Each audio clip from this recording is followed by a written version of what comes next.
Bienvenue dans le trio économique. Écoutez, juste avant de vous laisser à ce Q&A, parce qu'aujourd'hui, ce sera un épisode questions-réponses des auditeurs, donc les gens sur Patreon qui ont laissé des questions. On s'efforce, moi puis Vincent, d'y répondre. Et justement, comme Yann n'est pas là aujourd'hui, ben, je dois faire la publicité qui était censée faire. C'est ça qui est le fun dans la vie. Tu t'en vas, puis tu laisses les autres avec tes responsabilités. Blague à part, je remercie nos deux commanditaires pour le podcast. Donc, Antoine Bernier, pour son livre Les leçons du passé, le tome 3, Le courage de faire face. Vous pouvez vous le procurer sur Amazon. C'est très facile. C'est pas un livre qui est difficile à se procurer parce qu'il est en Prime. Donc, vous le commandez, vous le recevez très rapidement. Donc, évidemment, c'est pour moi que là, je fais comme un journaliste de certaines télés. Je parle de livres que j'ai pas lus, mais vous comprenez que c'est pour les besoins de la cause. Mais je vais la lire, la trilogie d'Antoine. Elle a été assez bien vendue par Yann. Donc, c'est un livre qui, de ce que j'en ai compris, reprend plusieurs concepts du trio économique et qui va assurément vous intéresser. Notre autre commanditaire, eh bien, c'est Jean-Sébastien Lebrun, avocat et fiscaliste chez Spiegel Ryan. Donc, je vous mets son adresse courriel au bas de l'écran, ceux qui veulent le contacter. Donc, en gros, il s'occupe c'est un avocat, un fiscaliste, puis il offre une gamme complète de services pour répondre à différents besoins, notamment si vous vendez une entreprise, si vous avez besoin de faire de la planification fiscale, les histoires de succession qui peuvent être également très compliquées ou pour résoudre en gros tout litige fiscal. Donc, si vous avez besoin de ces services, Maître Jean-Sébastien Lebrun chez Spiegel Ryan, et contactez-le par courriel à l'adresse qui apparaît au bas de l'écran. Merci, puis bon épisode. J'espère que vous allez aimer le Q&A.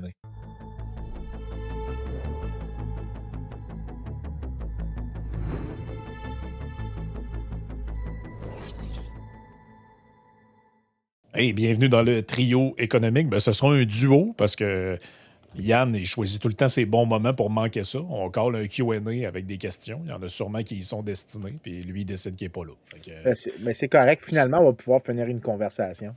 ouais, c'est ça. Fait que le hamster est parti tourner quelque part. Fait que c'est ça.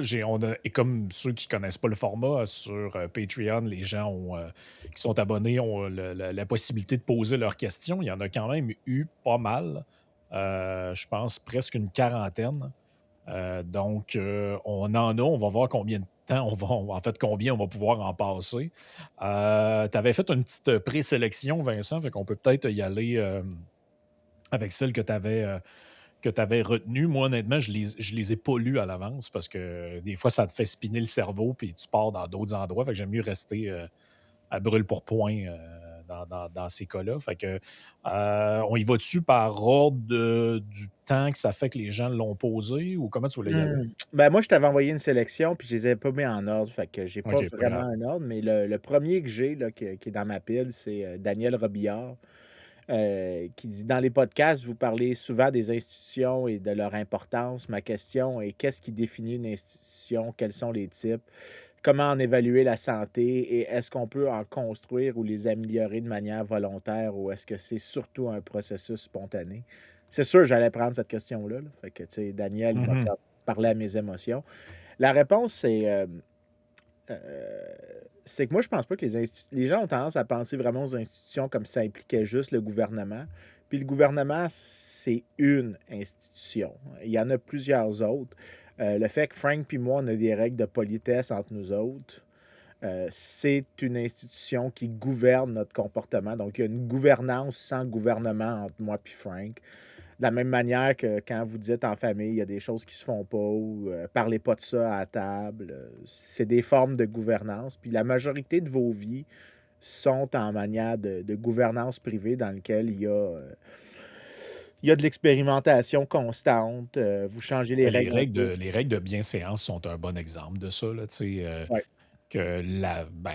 je pense qu'il est quand même communément admis, même de manière interculturelle, que crier à gorge déployée en public, à moins d'avoir une très bonne raison, c'est rarement bien vu comme geste. Là. Les gens font comme ben, tu déranges tout le monde, tu nuis à la quiétude des autres, donc c'est pas un comportement qui est valorisé. Puis ça, ben, il n'y a pas de loi pour ça. Il y a pas de. C'est juste des normes là, qui émergent dans la société parce que c'est assez facile à comprendre que sinon ce serait le pur chaos, là. Oui, puis non seulement ça, mais dans ce que tu viens de dire, tu viens de voir aussi que généralement, il va y avoir des exceptions qui sont établies aux règles. Donc, tu sais, on Ouais, genre criant je puis suis attaqué, exactement, mais ça c'est parce que, plusieurs des règles qu'on a au quotidien sont des règles qui ont émergé de manière spontanée, puis on a développé les exceptions qui sont applicables.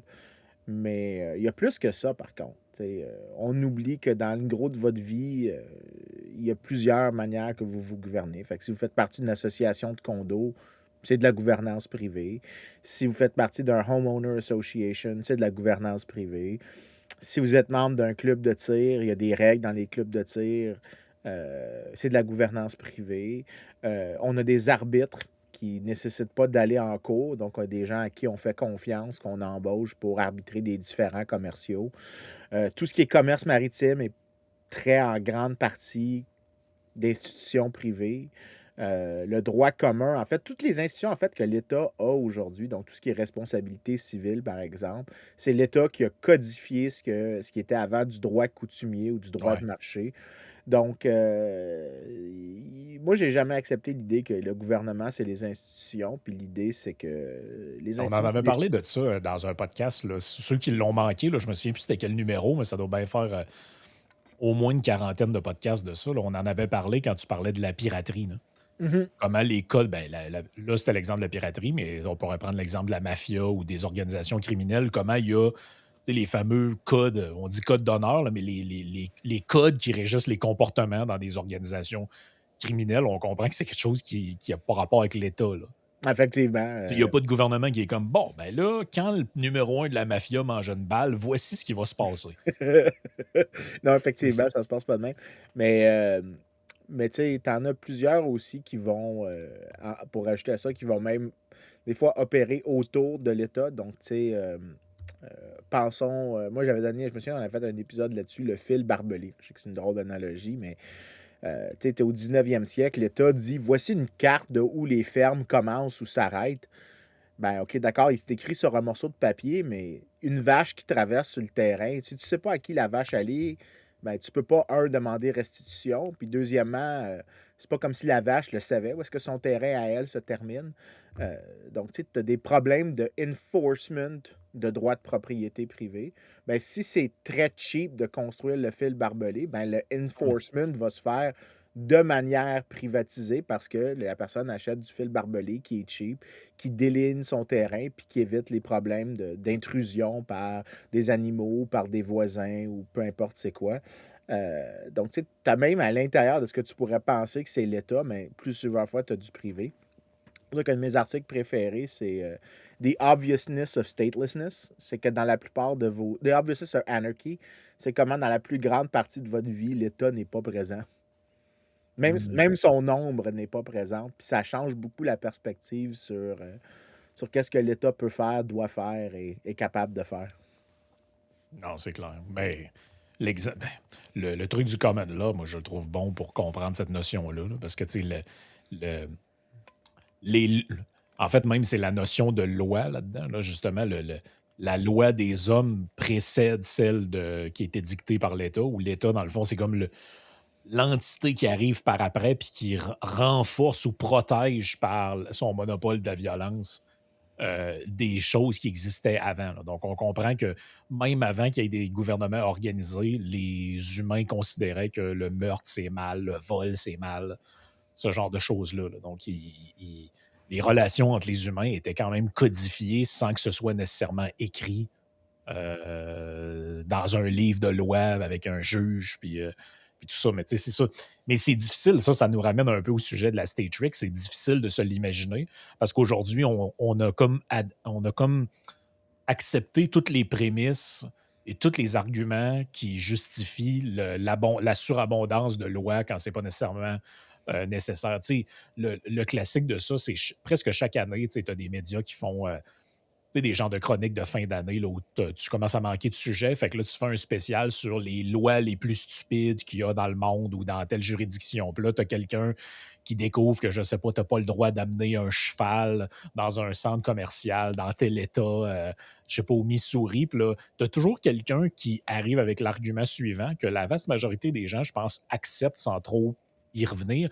Ah, ben, s'il y a cette loi-là, c'est que des gens abusent et dans le fond, il y a toujours une prémisse qui est comme la loi est là et c'est rationnel qu'elle soit là. Alors qu'on a des exemples à chaque jour de plein de lois qui ne sont pas là pour des raisons rationnelles au sens d'utilité publique, mais elles sont là parce que c'était pour faire plaisir à un lobby. Elles sont là parce que c'était pour donner l'impression qu'on faisait quelque chose parce que des gens disaient ben, il y a un problème, le gouvernement doit faire quelque chose. Mais ça date pas d'hier. Là.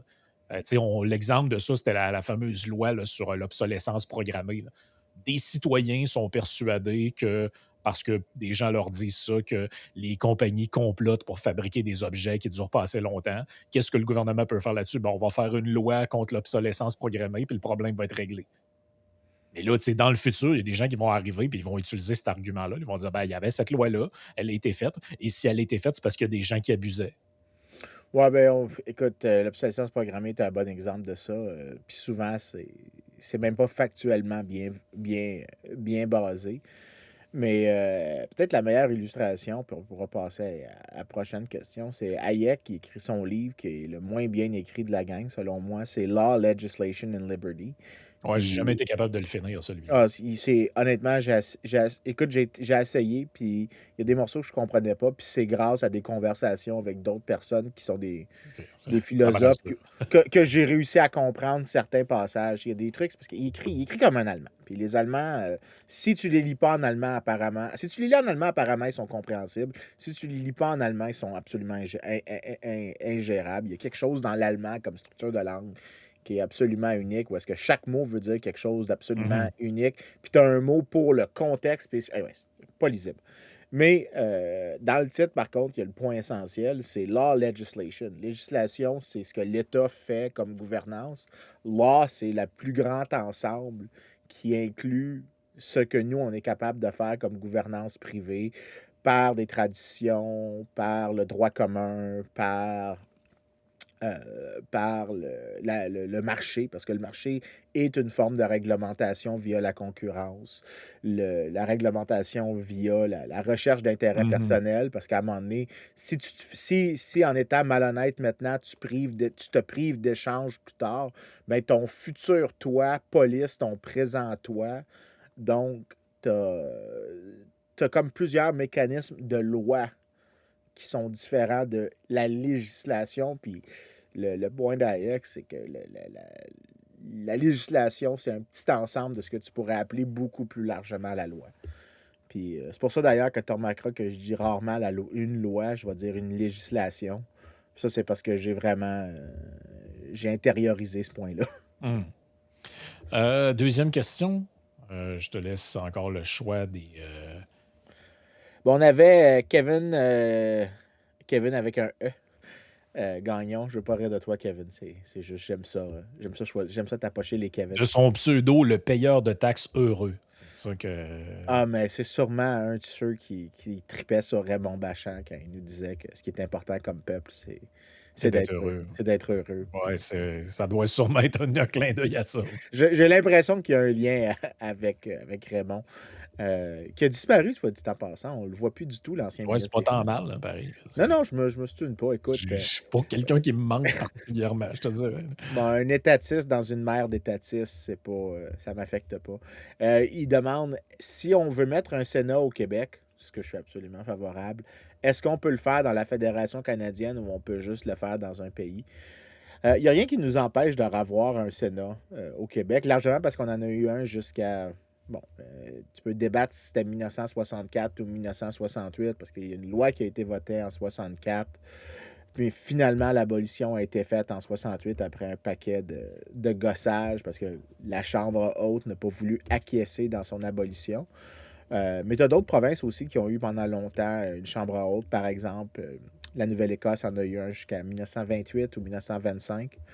Oui, il n'y a rien qui nous empêche de ramener une chambre haute dans les provinces, mais c'est quelque chose qui, si j'ai bien compris les conversations que j'ai eues avec des constitutionnalistes, c'est que ça doit passer par la chambre basse, bien sûr, mais je pense qu'il y avait quelqu'un qui m'avait mentionné qu'il devait avoir un certain nombre de députés ou quelque chose comme ça. Ouais, ça doit être un truc du genre, ça doit être voté aux 3/4 de l'assemblée ou quelque chose comme ça, là. Mais ça, c'est quelque chose qui m'a dans les détails qui m'échappe, là, parce que puis citez-moi pas sur le critère, mais dans le oui ou non, est-ce possible?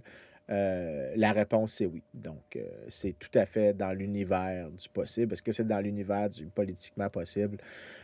Non, pour les raisons qu'on a expliquées dans l'épisode sur les chambres hautes et pourquoi elles sont importantes pour contenir les excès de la chambre basse. Mais la chambre basse ne veut pas contenir ses propres excès. Ben non, c'est ça, là. En fait, la chambre basse, on le voit, ce qu'ils veulent, c'est éliminer tous les contre-pouvoirs. La cour, ça fait pas leur affaire. Le Sénat, ça fait pas leur affaire. Le lieutenant-gouverneur, ça fait pas leur affaire. Ou gouverneur, peu importe. Donc, en gros, il n'y a pas grand-chose qui fait leur affaire. Mais admettons qu'on pouvait les convaincre ou admettons que tu avais un gouvernement élu sous cette promesse, puis il disait, regarde, je m'en fous. Moi, mon objectif, c'est de faire ça. Après ça, ben, au pire, les gens me démettront des fonctions aux prochaines élections. Mais moi, en fait, plus j'y pense à ce truc-là, parce que j'y ai réfléchi quand même assez longuement, et plus je pense que si c'était moi qui avais à designer cette affaire-là, je les ferais au tirage au sort, moi, les sénateurs. Comme dans un jury, en fait. N'importe qui pourrait être appelé dans sa vie à faire service public, là, comme sénateur, et vous seriez pigé au sort, comme le sont les gens qui sont appelés à faire juger quelqu'un dans un procès devant jury. Et puis là, évidemment, on ferait des petites sélections pour s'assurer qu'il n'y a pas de gens qui ont de graves problèmes mentaux ou des déficiences intellectuelles, là, tu sais, puis ce genre de trucs-là. Là. Mais, et ça me fait rire parce qu'à chaque fois que j'ai sorti cette idée-là, il y a plein de gens qui me disent, ouais, mais on pigerait du monde, puis ce serait des gens weird ou du monde bizarre. Puis j'étais comme, ben, veux-tu que je te fasse la liste des députés? Moi, Ouais. non, mais tu sais quoi, mon guess? Moi, je pense qu'au hasard, on va systématiquement piger mieux que les gens qui se présentent aux élections. Ben, ça me rappelle, je sais pas à quel point, je suis d'accord, mais je suis pas nécessairement hostile non plus. Fait que je suis comme un petit peu comme indifférent à l'idée. Mais si je devais pencher d'un côté, ça serait plus vers le tien. Tant que ça serait, faudrait que tu fasses des tirages au sort par région, parce que tu veux pas que ça soit n'importe qui. Ah, ben oui, là, tu peux faire, après ça, tu peux modéliser ton truc puis le rendre proportionnel en disant, ben, on pige tant de personnes qui viennent de telle région, tant de Ouais, personnes qui viennent d'un autre au prorata de la population. Mais moi, je trouve que c'est l'avantage bon. de ça, c'est que, un, tu n'as pas intérêt à faire campagne pour être élu en promettant plein de cochonneries parce que tu sais pas si tu vas être élu. Tu vas apprendre que tu as été pigé au sort. Deux, tu n'as aucun intérêt à être réélu parce que tu peux pas être réélu. Tu peux juste être repigé. Peut-être que tu pourrais faire partie des chanceux qui un jour seraient repigés une deuxième fois, mais c'est très peu probable que ça arrive. Et sachant ça, moi, je pense que c'est comme un peu quelqu'un qui est pigé pour être jury, ben justement, tu dis, ben là, tant qu'à être là, je vais faire la job, puis je vais faire ce que j'ai à faire parce que ça va durer de manière temporaire. Fait que chaque personne, après, on pourrait discuter des modalités puis dire ça dure 5 ans, 6 ans, 4 ans, peu Ouais, importe. je vais te dire pourquoi j'ai une certaine, petite préférence, contre, là. Tu sais, j'ai dit pour, mais Ouais. pourquoi j'ai des raisons d'être contre? C'est que tu vas finir de la mê c'est au final, par effet de sélection, tu vas te retrouver avec la même chose que si tu te présentais. Disons que c'est moi qui ai pigé. Moi, je veux pas siéger dans un truc comme ça. Je fais souvent des jokes là-dessus, mais je veux pas siéger politiquement. Fait que si, mettons, j'étais pigé, puis on imagine qu'il y a comme 2 types d'électeurs, les Vincent puis les Éric Kerr.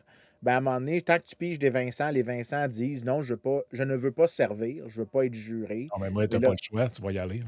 ouais, ben là, ça, j'ai un petit peu un malaise avec ça. Tu Tu pas le peux choix d'y aller si tu es pigé pour être jury, il faut que tu aies une raison, là. Je l'ai non, non, déjà mais été, moi, pigé, puis tu t'en vas devant un agent des forces de l'ordre, puis tu as besoin d'un justificatif, hein. ben, écoute, aux États-Unis, il y a une joke qui dit, «The people who are smart enough to be on a jury are smart enough not to be on a jury». C'est-à-dire qu'ils sont capables de dire des réponses qui font en sorte qu'ils sont excusés. Puis non Ouais, seulement ça, mais moi, j'ai une excuse absolument. que j'ai pas le droit de servir sur un jury aux États-Unis. Ma femme est membre du barreau. Fait que dès que je dis que ma femme est membre du barreau, j'ai pas besoin de servir sur un jury. En fait, même chose au Québec, je peux pas servir sur un jury, ma femme est membre de 2 barreaux. Donc, tu Ouais, sais, mais tu comprends que c'est quand même anecdotique, là. La vaste je comprends, majorité des je gens comprends. seraient pigés puis iraient servir, là. Ouais, mais moi, je pense pas que je favoriserais l'idée de forcer pour le Sénat, mettons. Pour le jury, je peux comprendre un petit peu plus, mais pour le Sénat, j'ai une certaine objection. Mais ce que tu vas finir à la fin, c'est la même chose que tu te fais élire. Ceux qui veulent pas servir sont ceux qui veulent pas nécessairement le pouvoir, qui sont pas fascinés par le pouvoir. C'est probablement eux que tu voudrais, en passant, qui aient du pouvoir, parce que c'est ceux qui sont les plus modestes, qui sont les plus réservés à l'égard de l'utilisation du pouvoir. Ceux qui vont s'auto-sélectionner, c'est les Eric Kerr de ce monde, qui vont dire oui, Mmh. oui, oui, oui, je le veux. Fait Je qu'au final, tu vas avoir le même résultat qu'une élection, tu vas juste ah, choisir. OK. Je comprends ce que tu dis, mais je pense que c'est quand même le moins pire des scénarios pareil, parce qu'au hasard, tu peux pas piger mettons que tu en piges 50, tu pourras pas piger 50 arrivistes, là. Ouais, ben Alors alors que c'est là si la joke que alors j'allais que te si tu compter. s'ils se présentent aux élections, clairement, là, tu as le biais de je veux m'avoir ma face à la TV, je veux devenir politicien, je veux ci, je veux ça. Et si tu le fais de manière nominative, là, par nomination, comme ça se fait au fédéral, ben là, tu as toute la question des renvois d'ascenseur, de je récompense cette ancienne transfuge ou cette personne qui a été bonne pour nous dans les médias. Là, il n'y a pas de manière que le politique peut interférer là-dedans en disant ben, je vais nommer un journaliste qui a été bon pour nous autres par le passé. Tiens, je te nomme au Sénat. Ben, Ben, ça, ça c'est là que j'ai disparaît, la, ce truc-là. c'est là que la raison que mon opposition, c'est genre 49% contre, puis 51% pour. Le 51, celui qui fait le plus gros du lifting, c'est la quote du commentaire d'intellectuel américain William F. Buckley. I'd rather be governed by the first 400 names in the phone books than the 400 faculty members of Harvard University. Ah oui, mais en même temps, ça revient à ce qu'on a déjà dit, puis on va C'est- prendre une autre question juste après, là. Mais moi puis toi, on ne vend pas des utopies. Moi, je prends pas que Non, effectivement. moi, je prétends pas que l'idée que je viens de soulever est une idée parfaite dans un monde idyllique. Je pense que c'est probablement la moins pire. Oh, écoute, c'est définitivement. Écoute, dès qu'on parle de la présence d'un Sénat, on est déjà dans l'ensemble des idées les moins pires. Là, on est en train de parler de la moins pire dans le set des moins pires. Fait Mais que, tu elle sais, est très probablement imparfaite pour les raisons que tu as nommées. ouais, mais Mais je pense dans qu'elle le est quand moins même pire. mais je pense qu'elle est quand même moins pire que donner à la chambre basse le pouvoir de nommer ceux qui sont dans l'autre chambre. Oui, ça, je suis absolument confortable avec ce statement-là. Celui-là, je suis très confortable avec. Fait que Yes. merci pour notre Kevin Gagnon, payeur de taxes heureux. Il y avait quelqu'un qui a, puis je suis très content de cette question-là. Il y a Warlow qui demande, il a souvent été expliqué que la Banque centrale pourrait être remplacée par une Mmh. équation. Quelle est cette équation? J'ai beaucoup aimé la personne qui a répondu, qui s'appelle Satan, qui a dit la règle de Taylor. Et j'ai donc pu répondre, je suis d'accord avec Satan, c'est la bonne réponse. Je suis content de pouvoir écrire, je suis d'accord avec Satan. Ça devrait fixer tous nos amis de l'IRIS qui pensent que je suis satanique parce que j'aime le néolibéralisme, le Mmh. néocapitalisme. Puis c'est quoi l'affaire, là? On est un vaste complot financé par les tabagières, les pétrolières, le Mossad, pour Des le compte des masculinistes prop- toxiques, puis je sais plus trop, ouais, là, tout embarque là-dedans, là. pour le compte des propriétaires de discothèques ou quelque chose comme ça. Tu sais, une sorte de drôle de truc. Mais la joke étant faite, oui, c'est effectivement la règle de Taylor. La règle de Taylor, c'est que tu tu t'assures de suivre une certaine création de monnaie en fonction des variations des taux d'intérêt. Maintenant, est-ce que c'est la meilleure règle? Je ne suis pas vraiment convaincu, mais tu as une multiplicité de règles, puis je ne vais pas entrer dans la discussion des règles qui sont proposées. Tu as des règles que c'est juste, tu ajoutes 2% d'argent par année. C'est pas Puis c'est, Friedman qui disait ça? ça, c'était Friedman, donc c'est le Stable Money Rule. Tu as la règle de Taylor que je viens de décrire très, très simplistiquement, honnêtement. Tu as le NGDP targeting qui est que tu laisses, que tu fais juste cibler les dépenses nominales dans l'économie pour qu'ils suivent une tendance. Tout ça, c'est des règles différentes. Puis honnêtement, entre les règles, je m'en calisse un peu. Pour la simple et bonne raison que je préfère n'importe quelle règle, même imparfaite, à la discrétion d'une banque centrale. Ça, Fait que là, c'est le même sujet qu'avant, finalement. exactement. Fait que là, c'est ça le point que j'essaie tout le temps de faire, c'est que moi, quand les gens me parlent de forward guidance avec les marchés financiers ou de banque centrale active ou de double mandat, moi, je suis comme, écoute, avant qu'on parle de quelles règles on devrait choisir, on devrait juste s'entendre sur le fait qu'il n'y a plus jamais de la discrétion. OK? Honnêtement, la Banque centrale, effectivement, ça pourrait être peut-être 5 fonctionnaires. That's it. Pour vrai, là. Ouais, puis tu sais, moi, je trouve qu'il y a quelque chose tu sais, on comprend là, le respect qui est demandé de certaines institutions, puis la coupure avec le politique, tout ça. Mais tu sais, tu vois, mettons, au Canada, là, puis sans trop faire de politique, là, la manière avec laquelle la figure de Mark Carney a été mise sur un piédestal sous prétexte qu'il avait été à la Banque du Canada et à la Banque d'Angleterre, c'est comme des espèces de rôles maintenant qui sont comme déifiés un peu, là. C'est des genres de grands Ouais. Manitou, omnipotents, omniscients, puis même des gens très, très éduqués, là, que je vois passer leurs commentaires, là, et que c'est limite de l'idolâtrie, là, au sens, chrétien du terme, là, tu sais, là, au sens où, on devrait pas accorder autant d'importance et de crédibilité à quelqu'un sur la base d'un emploi de même, là. Tu sais, c'est pas parce que Heu, tu es dirigeant de la banque centrale que, ta parole maintenant est comme une espèce de parole d'évangile, puis qu'il faut absolument se mettre à 4 pattes devant tout ce que tu dis. Je trouve qu'il y a quelque chose de malsain là-dedans. Il y a quelque chose qui me Écoute, met foncièrement mal à l'aise. ben, peut-être plus pour enchérir sur ce que tu dis. Ce qui m'énerve encore plus dernièrement, c'est pas tant, par exemple, que Mark Carney est devenu, premier ministre après avoir été dans une banque centrale. Même si ça me rend mal à l'aise, je pense que par souci de préservation institutionnelle, tu devrais comme accepter une sorte de norme intériorisée que si tu es dans certaines institutions publiques, tu ne peux plus aller dans la sphère politique. Que, tu sais, par exemple, si tu es de la Banque centrale, tu devrais plus. Ce chemin-là devrait être comme par réputation fermé pour toi. De la Je suis même d'accord. manière qu'on pense que le vérificateur général devrait pas être une personne qui peut passer de le gardien des comptes à le joueur des Ouais, comptes. ou tu sais, les postes comme à Ottawa, moi, si j'apprends que le directeur parlementaire du budget est candidat pour le Parti libéral ou l'NPD, ben, dans ma tête, je me dis: «OK, mais quel était le travail que cette personne-là faisait lorsqu'elle était en poste?» C'était forcément un travail qui était politique ou en tout cas, on Ouais, peut et après suspecter ça, qu'il l'était, là. ça déteint sur l'institution. Fait que je pense que les institutions qu'on conçoit comme étant immunisées du jeu politique, la norme devrait être que les personnes qui se retrouvent dans ce jeu-là devraient être sanctionnées de manière réputationnelle Mmh. comme étant: tu as violé une règle non écrite qui est: tu ne peux pas participer au jeu politique une fois que tu l'as fait. Peut-être que tu peux passer du jeu politique à ça après, m mais non. Tu sais, plus idéalement, ça devrait être des sortes de chemins Mmh. parallèles. Fait que moi, j'ai un petit peu mal à l'aise avec ça, mais ce qui me rend encore plus mal à l'aise dernièrement, c'est le fait qu'il y a beaucoup de politiciens de banque centrale qui maintenant jouent beaucoup dans le jeu politique. Christine Lagarde qui m'énerve absolument sur ça, qui écrit des lettres d'appui à Ouais, à Jerome tel Powell. politicien, puis à tel ouais, c'est ça. Oui, puis le pire, c'est que puis là, j'avais une conversation avec d'autres économistes que j'aime beaucoup, par exemple, David Angolfato. On parlait, puis j'ai dit: «Écoute, c'est le bon message, mais c'est pas le bon messager. C'est pas Christine Lagarde, puis Mario Draghi, puis tous les anciens banquiers centraux qui devraient voler à la défense de Jerome Powell aux États-Unis. Puis c'est surtout pas à l'égard de Mark Carney que vous devez faire ces mouvements-là. Vous avez une réputation des institutions qui est associée à vos noms de par votre fonction.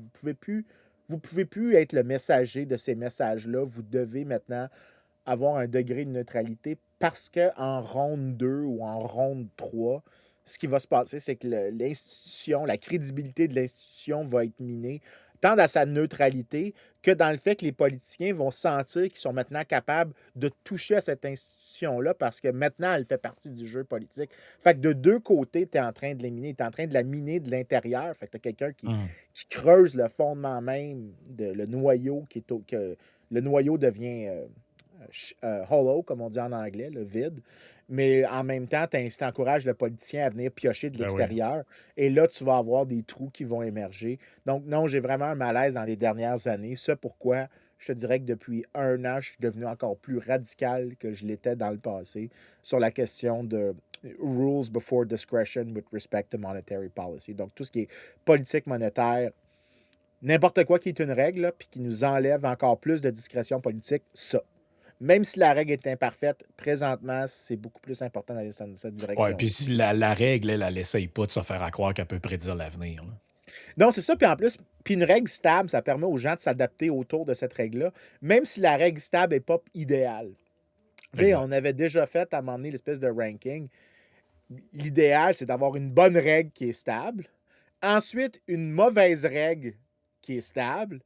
Ensuite, une bonne règle qui est instable. Donc là, ça c'est comme le troisième meilleur. Puis le pire, c'est des mauvaises règles instables. Non, non, ça c'est le pire scénario. Une autre question? Prenons Euh, celle, on ouais. avait Mathieu qui voulait savoir en deux parties. Est-ce que vous pensez que le PQ avec PSPP pourrait aller dans la même direction que La route des Québécois livre, le livre de Vincent Gelozo qui devrait être acheté par tous les souverainistes s'ils veulent gagner, mais on parle de Mmh. vouloir. Ou bien ça serait trop utopique d'imaginer ça. Puis la deuxième partie, à ma connaissance, j'ai l'impression que les équipes économiques du PCC et PCQ sont plutôt faibles. Y a-t-il une raison particulière qui explique pourquoi on ne voit pas de solides candidats provenant? Puis là, il liste des institutions, notamment la méchante Institut économique de Montréal, et d'autres qui prônent le libéralisme économique. Fait que je te dirais que pour Eh la... beh, je vais faire comme si, Yann était là, puis je vais répondre à sa place pour la deuxième partie. Si Yann était là, il te dirait la chose suivante: les gens qui ont ces idées politiques-là, ils ont souvent des emplois très bien payés dans le monde privé et pour se présenter en politique, pour eux, de manière active, c'est une diminution de salaire, c'est une diminution de qualité de vie. Ce sont des sacrifices qu'ils ne sont pas prêts à faire. Contrairement à ce que ça peut être pour des partis, mettons, plus à gauche, où plusieurs de leurs candidats, c'est des gens qui viennent du milieu communautaire, du monde de l'enseignement, de tout ce que vous voulez, et pour qui devenir député à 200 000, par exemple, au fédéral, c'est un méchant step-up par rapport aux conditions qu'il y avait avant. Si Yann était là, c'est ça qu'il dirait. Oui, je pense que c'est une chose parmi tant d'autres. Probablement celle qui pèse le plus lourd, si tu me demandes mon avis, si je dois faire un ranking. Donc, je pense qu'elle pèse lourd. Mais je te dirais que qui doit compter, c'est qu'à un moment donné, si t'es libertarien, par exemple, tu veux pas en faire de politique. Tu as un mépris tellement intense de l'État que l'idée même t'horripile, même si ton revenu pourrait augmenter en devenant politicien. Fait que, tu sais, Ben, je pense l'idée qu'il y a d'être aussi... instrumentalisé, là, je pense que tout le monde le voit que les tu sais, ça a tellement été le cas souvent. C'est ce que j'essaie d'expliquer à des gens aussi, c'est que, tu sais, puis en tout respect pour notre ami Yuri, les gens ne veulent plus être le Yuri Chassin de service pour un gouvernement, là. Parce que, tu sais, Yuri, je pense qu'il s'en est rendu compte au fil du temps, il a été utilisé par la CAQ pour se donner, se présenter une espèce de vernis de quote unquote droite économique, là. Mais c'est à ça que ça servait. C'est jamais aller plus loin que servir de vernis idéologique à un parti qui, en réalité, était foncièrement étatiste et qui n'avait pas l'intention de changer l'avenir du Québec. Donc, tu sais, par défaut, il y a ce que tu viens de dire. Le libéral ou le libertarien, appelez ça comme vous voulez, en général, ne veut pas vraiment faire de politique, ça ne l'intéresse pas. Et la petite partie d'entre eux qui veulent le faire ou pourraient être intéressés à le faire, savent que le risque est très, très, très, très grand d'être instrumentalisé et de ne servir que de caution idéologique, là. Ben, c'est là que je te dirais que je rajouterais deux choses. Quand tu regardes les trucs, bon, là, c'est pas une littérature que je connais très bien, fait que je vais faire attention à ce que je dis. C'est possible que le truc que Yann dit, c'est juste une corrélation par-dessus quelque chose d'autre, parce que il y a certains types de métiers qui nécessitent certaines personnalités, certains traits de personnalité. Donc, par exemple, académique, tu vas pas être très, très extraverti, par exemple. Donc, si tu regardes un académique moyen, l'extroversion comme trait de personnalité, fucking médiocre. Alors que des gens en affaires, comme Yann, ont généralement un petit peu plus de voyons, extroverts. C'est Ouais, quoi? extraverti. Extraverti, ok, je pensais que... Non, mais quand tu dis de la personne, une personne qui est un Ouais, une personne extrovert. qui est extravertie, hein. OK, il n'y a pas de nom pour ça. Il n'y a pas genre un extrovert ou quelque chose comme ça. Là, puis... Je pense pas, là. OK. C'était juste me demandais, là. Mais la personnalité qui va avec le métier fait qu'il y a une corrélation entre les deux, mais aussi, tu as donc, avec la politique, prends la corrélation entre les traits de personnalité puis les métiers, ben lequel de ces traits de personnalité-là par occupation, tu vas voir. Puis après ça, c'est sûr que tu as besoin en politique.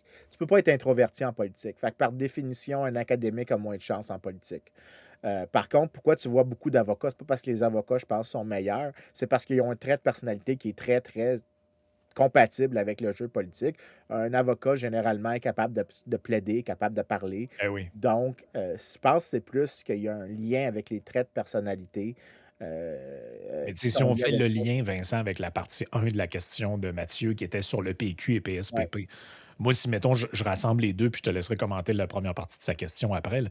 Mais sachant ce qu'on sait, là, parce que ce que j'ai dit avant, là, tu sais, mettons les Elon Musk instrumentalisé par le gouvernement américain pour essayer de mettre un vernis de responsabilité fiscale puis de free market là-dessus, puis finalement arriver puis faire tout le contraire. Yuri, après ça, plein d'autres, là, nommez-les tous. Là. Si toi, mettons, toi, tu étais intéressé à faire de la politique, là, tu regardes le Parti québécois. Là, et là, tu vois que 80-85% des gens qui le présentent sont des gens qui sont résolument sociaux-démocrates. Toi, tu te dis, moi, c'est pas là que je veux m'en aller, mais je suis souverainiste puis je serais bon pour m'impliquer. Tu le sais ce qui t'attend. Là. Tu le sais que si tu es recruté, tu vas être le candidat pour montrer qu'ils sont capables d'avoir des gens qui ne sont pas de gauche. Et là, sachant ça, tu vas être comme le seul dans ton camp et tu sais ce qui va arriver. Là. À la première mesure très étatiste qu'ils vont faire, là, il va y avoir des articles de journaux. Mais comment se sent Vincent Gelozo par rapport à cette décision, lui qui avait déjà dit le contraire? Fait que, tu le sais que c'est un panier de crabes. Là. C'est pour ça qu'ils ne sont pas capables d'en recruter parce que les gens qui pourraient être intéressés savent qu'ils vont être marginaux ou marginalisés et qu'ils n'auront pas ils pourront pas assumer pendant très longtemps ce truc-là, à moins que l'agenda soit uniquement de dire on s'en va vers le référendum, puis la gestion au day-to-day du Québec, là, ça vient vraiment après. On va faire ce qu'on pense être bon dans l'immédiat, mais à la limite, si ça marche pas, je fais comme Parizeau et je démissionne. Mais si tu fais pas ça, puis tu te présentes avec un programme en santé, en éducation, en ci, en ça, qui est très étatiste, très à gauche, ben les gens de plus free market, ils embarqueront pas dans l'aventure. Là. Ça me paraît évident.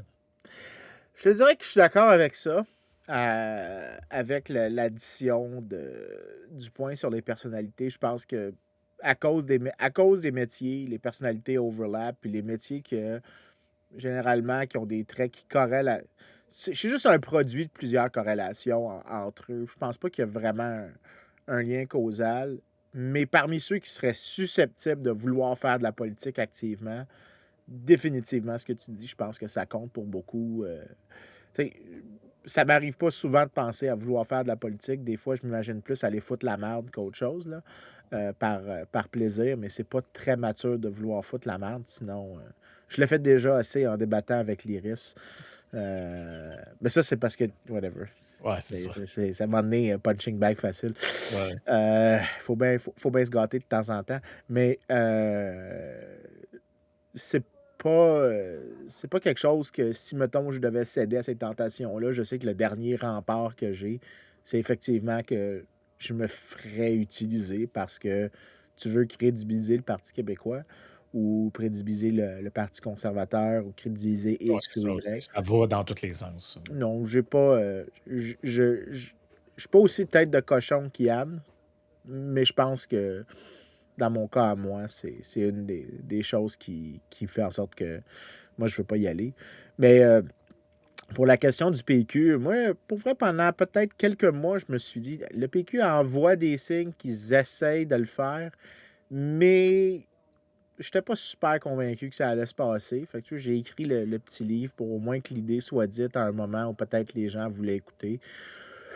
Non seulement ils n'ont pas écouté au moment qu'ils avaient qu'ils avaient peut-être l'intérêt à écouter, c'est-à-dire dans la fenêtre où ils étaient en avance, puis que tout le monde avait l'air de se diviser derrière.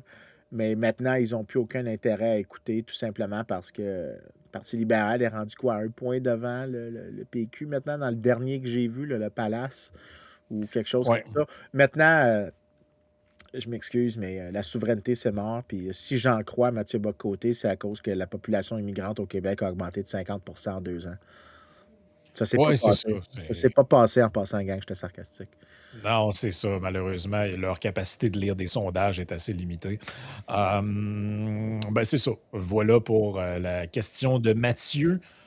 On peut en prendre une autre. Hey, on est quand même bon, ça paraît qu'il en est pas là, pareil. Ouais, hein, ça se voit. Alex Gauvreau qui demande, c'est une question aux 3 prises individuellement, fait qu'il est parti pour Yann.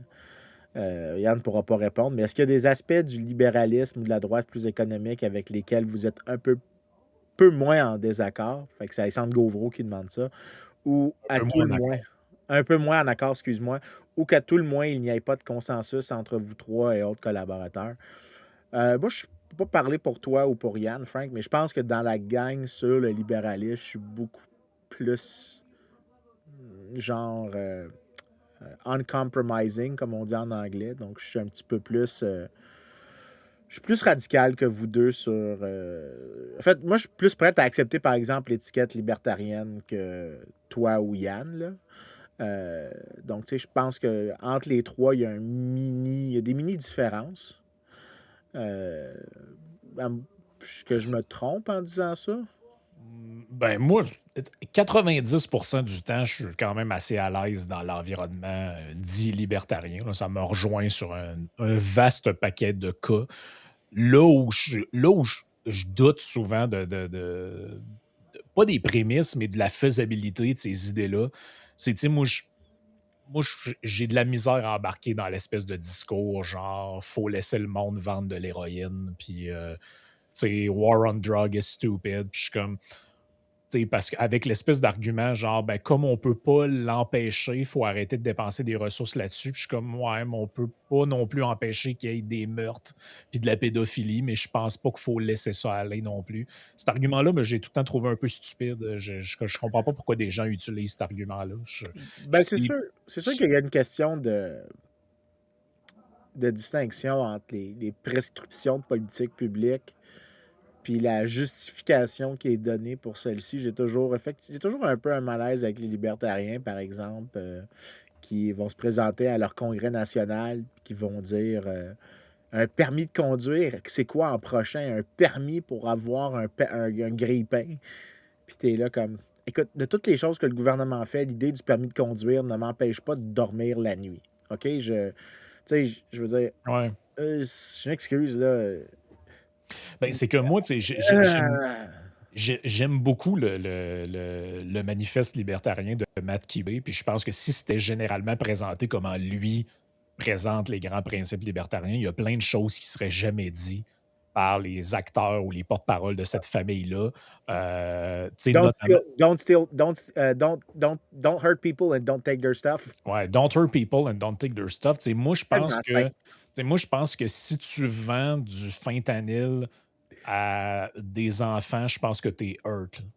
Je pense que tu peux. Je pense qu'on peut statuer que vendre des substances qui peuvent tuer quelqu'un à quelqu'un d'autre, tu es en train de hurter, tu es en train de faire mal à quelqu'un, là. Fait que, tu sais, moi, l'espèce de côté, genre, on va décriminaliser toutes les drogues, puis on va laisser les gens agir selon leur bonne conscience. Je trouve que c'est une. Je trouve que c'est soit c'est une mauvaise interprétation des préceptes, soit c'est carrément quelque chose. Si c'est une bonne interprétation, c'est quelque chose avec lequel moi je suis pas à l'aise. Je trouve que c'est pas un. Ben, en fait, c'est que je trouve que tu regardes un peu les expériences qui ont été faites là-dessus, puis tu sais, l'aspect comme libéral, je vais dire au sens large, là, tu sais, genre permettre des piqueries, pis ce genre de trucs-là. Je trouve que les effets objectifs de ça, c'est comme catastrophique, là. Tu sais, fait que je pense pas que c'est une bonne. Ouais, ben là-dessus, Là-dessus, je suis plutôt conservateur que ouais, ben tu libéral. vois, là, ça serait un des points pour Alexandre. Ça, c'est un des points de désaccord. Euh, Moi, j'accepte vraiment l'idée que tu devrais laisser les gens faire, mais tu sais, je veux dire, je serais à souligner des choses, tu sais, de- qui sont peut-être de sens commun. Par exemple, est-ce que si la personne prend de la drogue, tu sais, il y a des lois de nuisance publique, c'est-à-dire que si tu es un danger à d'autres personnes, ben là, tu as une limitation sur qu'est-ce que tu peux faire si tu es en situation d'inhibition. C'est-à-dire que on ne permet pas des gens de conduire sous, ben tu ne permets pas aux gens de conduire une automobile en état voyons, d'intoxication, que tu peux pas être high pendant que tu conduis. Tu sais, des choses comme ça où est-ce que c'est plus contexte spécifique. Puis, fait que moi, j'accepte pas mal la défense libertarienne là-dessus, de laisser les gens faire. Euh, En partie parce que je pense que les gens sont capables d'être responsables et de découvrir s'ils veulent consommer la bonne manière de consommer. Mais en même temps, tu sais, je veux dire, j'accepte aussi la position un peu, en fait, l'instinct conservateur là-dessus. Je pense pas que c'est bon de consommer de la drogue. Je pense pas que c'est bon d'aller voir des prostituées. Je pense que ça affecte moralement les gens. Le problème, puis ça, c'est plus ma position à moi, puis c'est pas celle que généralement les libertariens vont utiliser comme justification, c'est que tu peux pas rendre les gens moraux avec de la loi. C'est avec une législation, tu Ah peux non, pas. ça, tu peux juste contenir ça. Moi non plus, je crois pas à ça, que tu vas rendre Fait tu que, vas tu sais, domestiquer l'être humain par des lois liberticides, ça, j'y crois pas. Par contre, je trouve que dans le milieu, pour avoir lu beaucoup de textes là-dessus de libertariens, tu sais, qui écrivaient sur ces trucs-là, je trouve qu'il y a une vision un peu idyllique, justement, de. C'est comme si dans le tête, tu sais, l'individu qui consomme de la drogue, ce n'est que genre l'avocat qui sniffe un peu de poudre dans un party de bureau. Puis là, t'es comme ouais, c'est aussi des gens avec des problèmes mentaux dans la rue, tu sais. ouais, ben, tu vois, c'est là que C'est moi, ce bout-là, moi, que j'ai un peu de misère avec considérer ces gens-là comme c'est comme s'ils étaient des acteurs racistes. Tu sais, il y a des gens là-dedans qui sont sans-abri, qui sont. Il y a une vision, je trouve, un peu qui est déconnectée du réel sur ça, là. ouais, ben, c'est là que tu vas voir que là, les nuances commencent à arriver. Par exemple, tu sais, est-ce que je pense qu'il devrait y avoir une guerre contre la drogue? Non. Est-ce que je pense qu'on devrait criminaliser? Non. Mais je pense qu'on devrait, tu sais, par exemple, pour toutes les. Ça, c'est une des choses que je pense qu'il y a une justification très forte pour l'État. Les gens qui sont en situation de maladie mentale, euh, je vois pas de raison, en fait, de ne pas avoir des aides médicales d'État pour ces gens-là, étant donné qu'ils sont dans une situation où leurs droits pour les exercer, ils doivent être respectés dans leurs droits quand même comme personne. Donc, Mhm. tu sais, là, dire, est-ce que tu pourrais, tu sais, par exemple, payer des désintox à des gens à un schizophrène, par exemple, qui a sombré dans la consommation de cocaïne ou d'héroïne. Je pense qu'il y a une justification, même d'un point de vue libertarien, euh, pour ça. Donc, tu sais, mais là, tu remarqueras que moi, je vois plus dans. Il y a des mots sociaux associés à ça et il y a des mots sociaux à la guerre contre la drogue. Et là, c'est un peu plus conséquentialiste, mon point de vue. C'est lequel des deux sets, c'est quoi le remède qui est là, qui est supérieur? Ouais, c'est Je ça. pense que c'est mieux d'avoir une approche où tu fais des aides ciblées. Peut-être que tu encourages des piqueries légales pour éviter que les piqueries soient dans la rue, qu'il y ait des voyons, des seringues qui se promènent partout. Toutes des choses comme ça. Et que, bien sûr, ben, il y ait de la loi et l'ordre pour que si tu conduis en état d'inhibition, ben, il y a des sanctions criminelles Mhm. pour le geste, mais pas le geste de consommer, c'est le double geste qui constitue ça. Mais là, je te dirais que ce qui me gosse plus, c'est par exemple, ça c'était commun chez les libertariens dans les années 70-80, c'était comme the praise of drug, comme faites du LSD, c'est bon pour vous. Ouais, là, ça, Là, je suis c'est. comme, non, Non, non, je ne bois pas de ça, soleil, là. c'est plus quand les libertariens essayent de faire de la contre-culture, ce qui m'a toujours un peu tapé ses nerfs. Mmh. Mais c'est Euh, normal que ce soit sur les sujets sociaux ou moraux qu'on se pose le plus de questions parce que c'est ça qui est le moins, consensuel culturellement ou dans la population. C'est là-dessus que tu as le plus de débats depuis toujours, que ce soit l'avortement, la peine de mort, l'usage de la drogue, la prostitution, tout ça. Fait que c'est normal que sur ces questions-là, même des positions philosophiques peuvent être nuancées ou tu peux avoir carrément des gens qui disent: «Ben, sur cet aspect-là, moi, sur ça, je suis pas prêt à. Tu sais, j'ai une limite morale reliée à ça, puis je le sais que c'est inconséquent avec le reste, mais ouais, tu sais, ben moi, je that's it, pense, so be it, là. je te dirais que je le vois comme il y a des zones où est-ce que la frontière est grise, fait que tu sais pas où tu traverses d'une zone à l'autre, puis t'es comme une incertitude. Fait que, tu sais, par Et exemple, la drogue, la prostitution, en effet, mais aussi les questions euh, voyons, des questions d'adoption. Toutes des questions, des espèces de zones où il y a des ambiguïtés qui se présentent et il y a aucun principe catégorique qui satisfait plusieurs critères simultanément. Donc, tu es comme un peu toujours forcé à comment tu gères cette espèce de zone nébuleuse-là. Puis, je te dirais que quand j'arrive dans cette zone-là, je suis toujours très incapable de me prononcer avec une fermeté comme j'ai, par exemple, quand je dis que la gestion de l'offre, c'est de la crise de merde, ou que le ministère de l'Économie, ça devrait être aboli, Et ou que puis, le devoir devrait recevoir aucune subvention. subvention, jamais. Mais tu sais Aucune quoi? subvention Moi, jamais. puis une des raisons de ça, puis après on va passer à une autre question, c'est que moi, par exemple, dans le cas au Canada, quand tu s'est posé la question de la légalisation du cannabis, moi, j'étais contre, OK? Et pas parce que je pense que les gens ne devraient pas avoir le droit de fumer de cannabis, parce que j'avais pas mal compris intuitivement que ça allait mener au gouvernement qui instaure un monopole là-dessus, monopole qui, comme par hasard, lui appartient. Et moi, ce qui me fait peur dans la vision comme libertarienne euh, de la décriminalisation du monde interlope, entre guillemets, là, c'est que finalement, le monde interlope devient un monopole gouvernemental. Donc, je le sais que si demain matin, on légalise la prostitution, par exemple, il va y avoir un truc relié au gouvernement, puis on va demander à ce qu'il y ait une agence. Puis, fait que, tu sais, quand je pense à ça, je me dis, cette réalité-là, qui n'est pas une réalité particulièrement chic, je je je suis pas sûr que j'aime mieux que en fait, j'aime mieux que le vice ne soit pas dans les mains du gouvernement. Je vais le dire de même. Ben, je te dirais que moi, j'ai un truc, puis ça rejoint un peu ce que tu dis, puis on passera effectivement à la prochaine question, mais il y a une des grosses tendances que peu de gens remarquent, puis peut-être c'est parce que si tu es libertarien, tu vas le remarquer, mais pas autant si tu es genre n'importe quel type d'étatiste, c'est qu'on devient de plus en plus libre dans une ou deux questions très grandes. Donc, par exemple, dans la consommation de drogue, on est devenu plus libre. Dans les questions dans plusieurs pays de prostitution, on est devenu plus libre. Dans les questions de mariage, on est devenu plus libre. Mais par contre, dans les 10 000 petites questions des dimensions de nos vies, on est devenu moins libre. Est-ce Mmh. que je suis capable de louer une chambre de mon appartement à quelqu'un sans que je doive m'enregistrer? Par exemple, c'est le cas à New York, sans m'enregistrer avec la ville de New York? Non.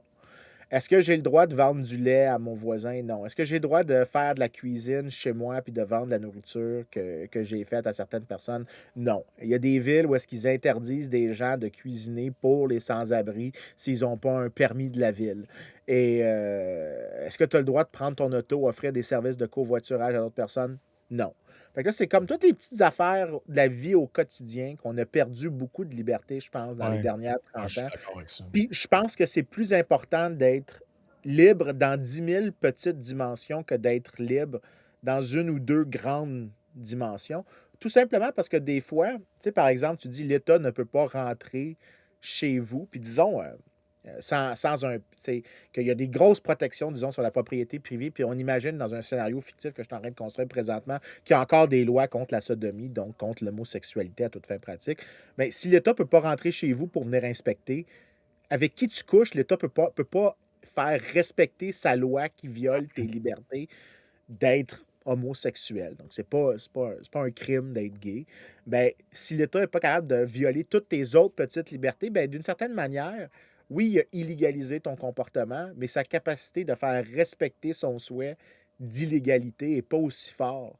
Fait que là, c'est comme un point que si tu permets aux gens d'être libres dans 10 000 petites dimensions, ben, ça te donne peut-être, disons, 30 ou 40% de la liberté que tu aurais dans les grandes dimensions. Bien sûr, je pense, comme libéral, que tu devrais être libre dans toutes les hosties de calices de dimensions. Mais si je dois choisir entre ceux-là, libre dans 10 000 petites dimensions, pour qu'au moins on ait une partie des autres libertés, pas que l'État se mette à dire, ben, tu as le droit d'être gay, mais t'as pas le droit, tu sais, d'aller dans un bar avec ton chum à telle heure, entre telle heure puis telle heure. T'as pas le droit d'acheter telle chose. Vous avez pas le droit de faire telle activité. Vous pouvez pas aller faire un voyage d'amoureux à telle place. Hey, mais lâche-moi, Chris. Ouais, mais c'est ça mon problème, moi, c'est que la légalisation de ce qui est illégal vient souvent avec une surcodification du réel.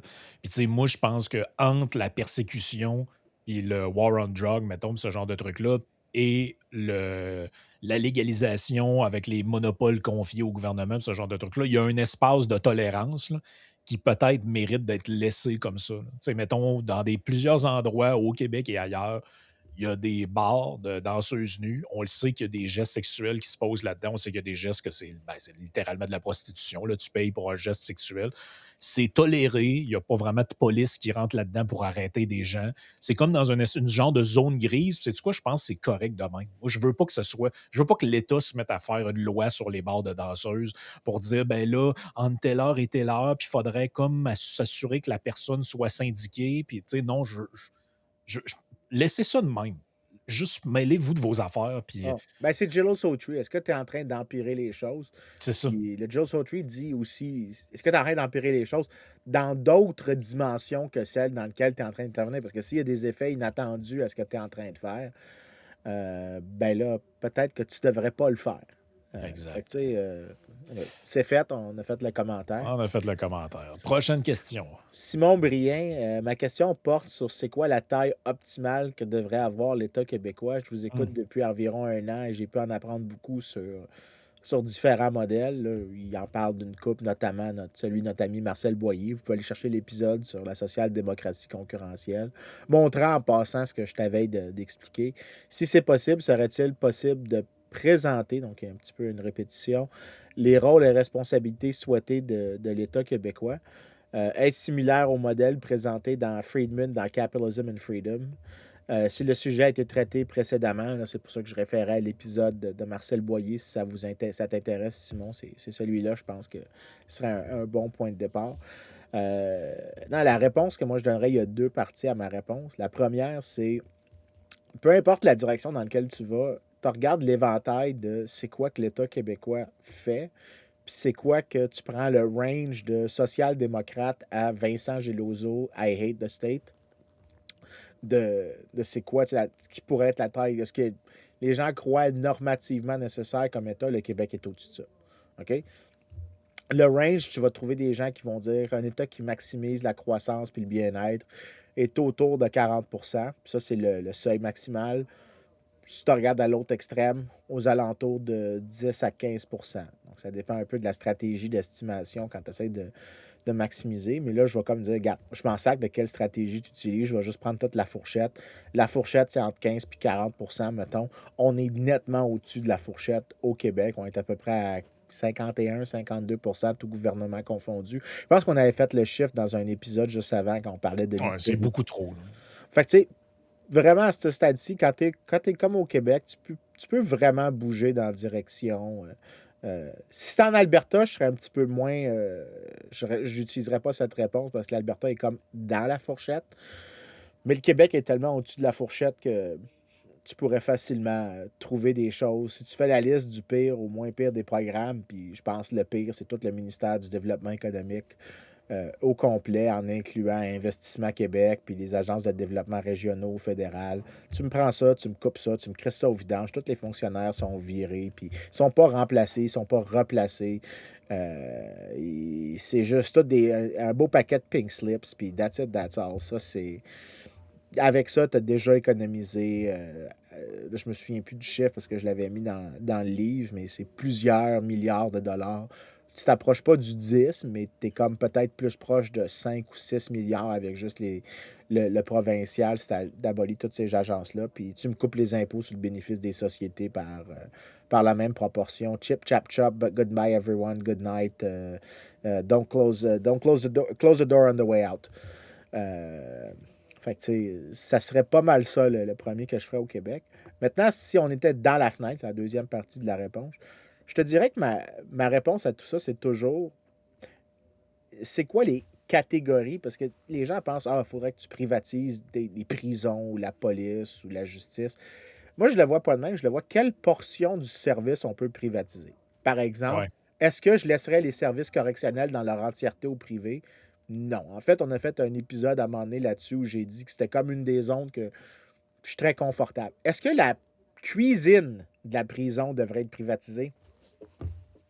Ouais, je pense que OK. oui. Je pense que oui. Est-ce que les buanderies des prisons devraient être privatisées?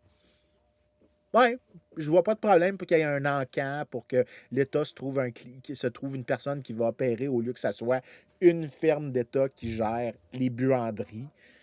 Est-ce que la signalisation routière devrait être une fonction de l'État?